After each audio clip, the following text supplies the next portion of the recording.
অবশেষে রাজনীতিতে বিরাট দুইটি সুখবর আমরা পেয়েছি এবং এই দুই সুখবরের ফলে বাংলাদেশের ইতিহাসে দুইটি তাৎপর্যপূর্ণ ঘটনা ঘটতে যাচ্ছে আমরা বিশ্বাস করি এবং এটা আমাদের সেলিব্রেট করার মতো আনন্দের খবর। তবে এখন সেলিব্রেট করব না, সামনে করব। হ্যাঁ, প্রথমে একটু ভূমিকা দিই। আমাদের সামনে অনেক হতাশার দিক আছে, অনেক শঙ্কার দিক আছে। যেমন তারেক রহমান দেশে ফেরার পর নির্বাচনের সুষ্ঠু পরিবেশ বিঘ্নিত হচ্ছে, তারেক রহমানকে নিয়ে লুতুপুতু করা হচ্ছে, তাকে অতিরিক্ত সুবিধা দেওয়া হচ্ছে, অন্যায্য অন্যায় সুবিধা দেওয়া হচ্ছে। আপনি দেখেছেন যে তাকে কিভাবে নাটকীয়ভাবে সিনেমেটিক স্টাইলে তাকে ভোটার বানিয়ে জাতীয় পরিচয়পত্র করে দেওয়া হয়েছে, অথচ এরকম কোনো প্র্যাকটিস বাংলাদেশে নাই। কোনো নাগরিক এইভাবে স্বল্প সময়ের মধ্যে ভোটার হতে পারবে না, এনআইডি পাবে না। নো ওয়ান, কারো পক্ষে সম্ভব না। অনলি তারেক রহমানের পক্ষে এটা সম্ভব হয়েছে। এর মানে আমাদের যে বৈষম্যমূলক রাষ্ট্রের কথা ছিল, সেই বৈষম্য দূর হচ্ছে না, সে বৈষম্য আছে। প্রমাণ হচ্ছে তারেক রহমানের ভোটার হওয়ার যে সিনেমেটিক স্টাইল। এভাবে দলবল নিয়ে যাবেন, তারপরে মুহূর্তের মধ্যেই ছবি তুলবেন, চশমা খুলবেন, ব্লেজার খুলবেন বা গায়ে দিবেন, আঙ্গুলের ছাপ দিবেন, একটু পরেই শুনবো যে ভোটার হয়ে গেছে। তাও আবার ছুটির দিনে, মনে হয় বন্ধের দিনে। শনিবার তো বন্ধ, সেই বন্ধের দিনে নির্বাচন কমিশনের লোকজন শুধু তারেক রহমানের জন্যই অফিসে গিয়েছে, কারণ সরকারি অফিস শনিবার খোলা থাকে না। কি জন্য গেছেন?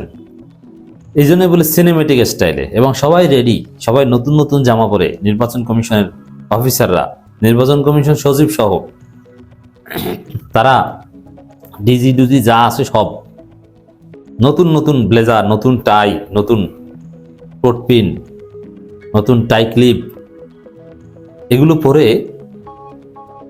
উপস্থিত হয়েছে। তা এটা সিভিয়ার বৈষম্য, এগুলো আমাদের জন্য হতাশার।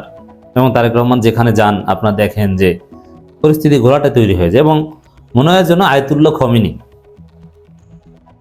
এইভাবে দেশের পরিস্থিতি বিঘ্নিত হচ্ছে। আর বিএনপির লোকজন চাঁদাবাজি করছে, সন্ত্রাসী করছে, এবং উদ্বেগের খবর যে ভারত থেকে অবৈধ অস্ত্র আনছে বিএনপির লোকজন। এটা স্বরাষ্ট্র উপদেষ্টা স্বীকার করেছেন যে ভারত থেকে অবৈধ অস্ত্র ঢুকছে। এখন অবৈধ অস্ত্র তো আর আওয়ামী লীগ আনার সক্ষমতা এখন রাখে না, ভারত থেকে অবৈধ অস্ত্র আনছে বিএনপি। এই ভূমিকার সুখবর হচ্ছে যে আইজিপি বলেছেন বা আইজিপি নির্দেশ দিয়েছেন লুট হওয়া অস্ত্র উদ্ধারে তৎপরতা বাড়াতে। আইজিপি নির্দেশ এটা সরকারের নির্দেশের পর, মানে সরকারের সর্বোচ্চ পর্যায় থেকে বলা হয়েছে লুট হওয়া অস্ত্র বা অবৈধ অস্ত্র উদ্ধার করতে হবে। লুট হওয়া অস্ত্রগুলো কিন্তু সব বিএনপির কাছে, আওয়ামী লীগ তার অস্ত্র লুট করে নেই। এই লুট হওয়া অস্ত্রগুলো আছে বিএনপির কাছে। তো এই জায়গায় সে লুট হওয়া অস্ত্র উদ্ধার করতে জরুরি নির্দেশনা দেওয়া হয়েছে। এখন লুট হওয়া অস্ত্র উদ্ধারে সুখবর কিসের? দেখেন, আগামী নির্বাচনে বিএনপির ভরাডুবি হবে, এটা দিবালোকের না স্পষ্ট, যে কেউ বুঝে। একজন রিক্সা চালকও জানে, একজন ভ্যান চালকও জানে যে বিএনপির যে অবস্থা তাতে। এবং দেখেন, এতটাই করুণ পরিণতি, বিএনপির কিন্তু নির্বাচনী কোনো তৎপরতাই নেই। প্রচারণা, জনগণের কাছে যাওয়া, এগুলো নিয়ে কোনো বিএনপির আগ্রহই নেই। এটা খুব উদ্বেগজনক। এর মানে জনগণের ভোট নিয়ে বিএনপি ভাবেই না। এমনকি বিএনপির প্রার্থীরা প্রতিপক্ষ প্রার্থী কি এটাই জানে না। যেমন কুমিল্লার এক পাগলা নেতা বিএনপির, তারেক রহমান নমিনেশন দিয়েছে, সে বলছে যে হাসনাত আব্দুল্লাহকে চিনি না। এর মানে হাসনাত আব্দুল্লাহকে চেনে না, এর অর্থ হচ্ছে যে ভোট নিয়ে তার কোনো আগ্রহ নেই। তা এটা আরো বেশি সন্দেহজনক। তাহলে বিএনপি কি চায়? বিএনপি চায় যে ভোট চুরি করবে, ভোট ডাকাতি করবে। কিসের ভোট? কে কাকে ভোট দিবে? ভোট তো আমরা অস্ত্রবাজি করে, অস্ত্র দেখিয়ে, অস্ত্রের মাধ্যমে ভোট কেন্দ্র দখল করে ইচ্ছা মতো সিল মেরে তারপরে আমরা জিতে যাব। এটা হচ্ছে সোফার বিএনপির প্ল্যান এবং ধান্দা। আর বিএনপির যেহেতু এখন লোকবল নেই, দুর্বল সংগঠনে পরিণত হয়েছে, জনশক্তি ঘাটতি, বিভিন্ন জায়গায় বিশ্ববিদ্যালয়গুলোতে কমিটি দেওয়ার লোকও পায় না, এজন্যে অস্ত্রই হচ্ছে বিএনপির ভরসা। আর সেই অবৈধ অস্ত্র উদ্ধারের নির্দেশ, এটা আমাদের জন্য সুখবর।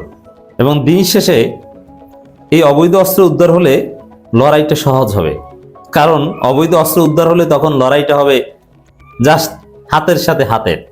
আর জামাত, এনসিপি, চরমোনাই একসাথে থাকলে বিএনপি তো এমনিতেই ভেসে যাবে। অতএব এটা ডেফিনেটলি একটা সুখবর এবং তাৎপর্যপূর্ণ খবর। তবে মনে রাখবেন যে শত সংখ্যার মধ্যে আসার দিক হচ্ছে এনসিপি, জামাত, শিবির এক থাকলে তাদেরকে বোকা বানিয়ে কেউ ভোট চুরি করে পার পেতে পারবে না, এটা সম্ভব নয়। এনসিপি, জামাত, শিবির সবাইকে বোকা বানানো ইম্পসিবল। শুধু জামাতকে আপনি প্রতারণার শিকার করতে পারেন, কিন্তু এনসিপিকে আপনি ধৈর্য বানাবেন, তাদের চোখের সামনে আপনি ভোট করে নিয়ে ভোট চুরি করে নিয়ে আপনি ক্ষমতায় বসবেন, স্বপ্ন এটা কল্পনা করবেন না।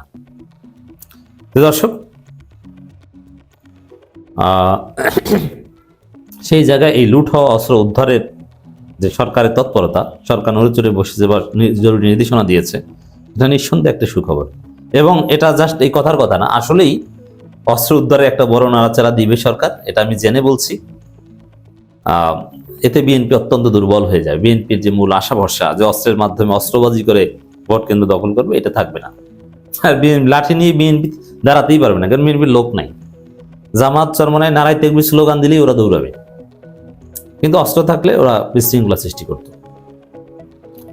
আমাদের আরেকটা আবেগের জায়গা এখন ওসমান হাদির ঘটনা, ওসমান হাদির হত্যাকারীদের গ্রেপ্তার।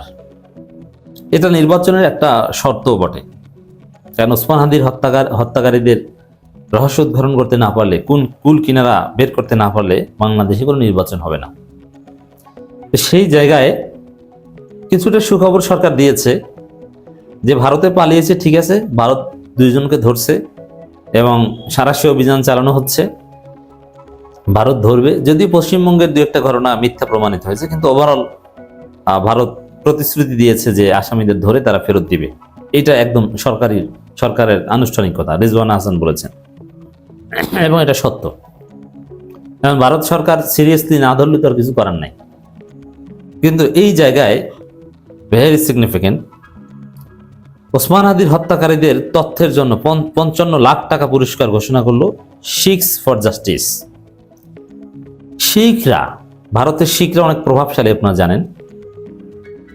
শিখ এটা একটা ধর্ম এবং হিন্দুদের সাথে মিল আছে, কিন্তু তারা হিন্দু নয়, তারা হিন্দুদের থেকে অনেক পিওর, অনেক স্মার্ট এবং ধনী, উচ্চশিক্ষিত হয় শিখরা।